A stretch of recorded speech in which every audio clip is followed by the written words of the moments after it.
Jacob آباد میں جماعت اسلامی حلقہ خواتین کی جانب سے فلسطینیوں کے حق میں احتجاجی مظاہرہ کیا گیا۔ مظاہرے میں شریک خواتین نے ہاتھوں میں 50 فٹ کا جھنڈا اٹھا کر اسرائیل کے خلاف نعرے بازی کی۔ اس موقع پر ان کا کہنا تھا کہ فلسطین میں اسرائیلی بمباری سے ہزاروں قیمتی جانیں ضائع ہوئی ہیں۔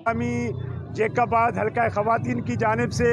مظلوم فلسطینی بھائیوں کے ساتھ اظہار یکجہتی کے طور پر آج جیکب آباد میں یہ تاریخ ساز ریلی نکالی گئی ہے، جس کا مقصد یہ تھا کہ یہ خواب غفلت میں مدہوش اقوام عالم اور اقوام متحدہ اور مردہ عالمی ضمیر کو بیدار کرنے کے لیے اور عالم اسلام کے مسلم حکمرانوں کو جہاد کا پیغام دینے کے لیے آج یہ حلقہ خواتین کی ریلی تھی۔ اور میں سلام پیش کرتا ہوں جماعت اسلامی حلقہ خواتین کو کہ جس نے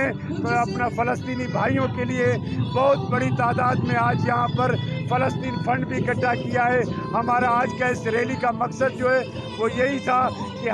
ہمارا القدس کے ساتھ جو رشتہ ہے وہ ایمان کا رشتہ ہے، اور ہم ایمان کے رشتے سے کبھی بھی دستبردار نہیں ہو سکتے۔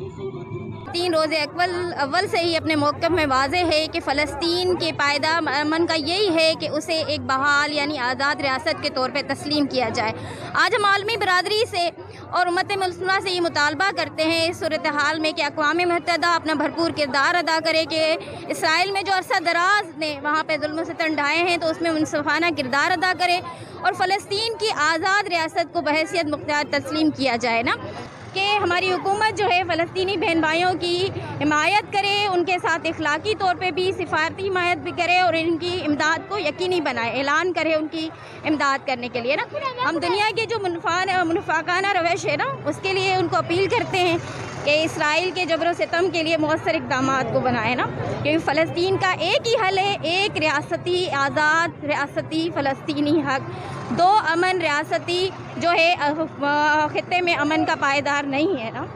انہوں نے مزید کہا کہ فلسطین اور غزہ میں بمباری سے لاکھوں بے گھر افراد امداد کے منتظر ہیں۔ ہمارا عالمی برادری سے درخواست ہے کہ جنگ کے خاتمے اور متاثرین کی امداد کے لیے فوری اقدامات اٹھائیں۔ وش نیوز، جیکب آباد، سندھ۔